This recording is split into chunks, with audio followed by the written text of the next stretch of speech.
I've had the privilege of working with him over his many avatars in the journalist world covering the automotive industry. He was very quiet, intense, and greatly motivated to look at new avenues and new opportunities in the automotive sector. He believed in India, believed in the growth of the sector. It is unfortunate that we have lost him so soon. The auto journalist fraternity, the auto fraternity, for me personally, it's a very big loss. And we just hope that the two programs that he created in the last 2 years, the Women in Mobility and the Sustainability Conference, actually go forward and serve as a tribute to his contribution to the industry. The news is that the incentives are coming to an end in large parts of the world. In China, there are no more incentives for manufacturing electric vehicles. Incentives have come to an end in Great Britain. Incentives are tapering down in Europe and in India. Opportunity lies. And my friends, this is the opportunity. When the world is withdrawing subsidies, we are giving you subsidies. And our hope is that you will all become global champions. That the future Teslas, future Mercedes are all sitting in this room. And when we will assemble 5 years, 10 years down the line, there would be global champions who, in terms of volumes, in terms of quality, in terms of ability, which will be together in this room. So 85 champions are with us. They cover 18 automotive manufacturers, 65 component manufacturers. There could not have been a better combination of champions. And I'm certain that we will use this opportunity, take 26,000 crores from the government well before time and make ourselves the truly champions that we are. I am taking this liberty because I believe most of you people are engineers or managers here. And so 5 years, nothing happened. Then 6th year, nothing happened. 8th year, the graph took off. And we are sitting in the 9th year. The graph is now at an inflection point. So EV story has actually taken off. It is going forward. Though that it is not uniform in all sectors. The two-wheeler sector, currently its penetration is 8%.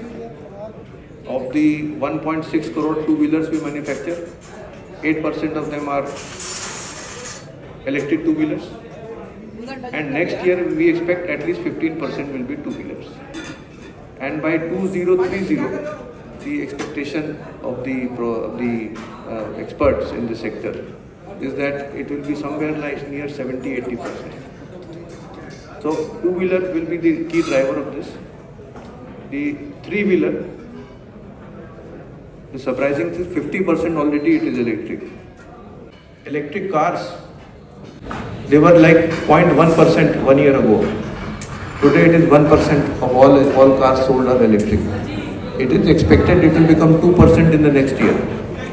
And by 2030 it will be 10%. These are the pessimistic figures. Buses, one of the things government can surely claim that we did it. The electric bus is a government's gift. I don't know how you people take it. But FAME 1 and FAME 2 brought alive the electric bus industry. And most of I should say 90% of the buses sold, electric buses sold, are FAME compliant, FAME supported buses. So to the STUs, they are also saying that we want electric buses. So overall, that since the tipping point for two-wheelers is much earlier, so India will be a global giant in two-wheelers earlier. So much, Mr. Rizvi, for your perspective as well as resolve and optimism of your material. So I understand that you have to leave, so Prashant will just guide you.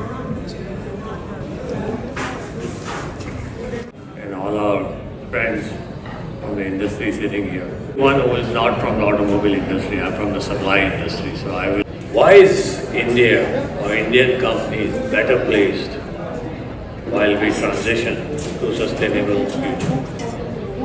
This is a point I want to talk a little bit about. Cost of transition is much lower compared to Europe and any other geography in the world. The new energy that is generated or created in India is renewable. Our country needs 3 times more new energy in the next 25 years. And unlike in the West or in Europe, where Indian energy transition is not based on substitution of old energy to new energy, but on new energy itself. The cost associated with the substitution, which the Western world will face, are going to be much higher than the cost that we will face. So we have a very major competitive advantage when you look at India 10-15 years ahead.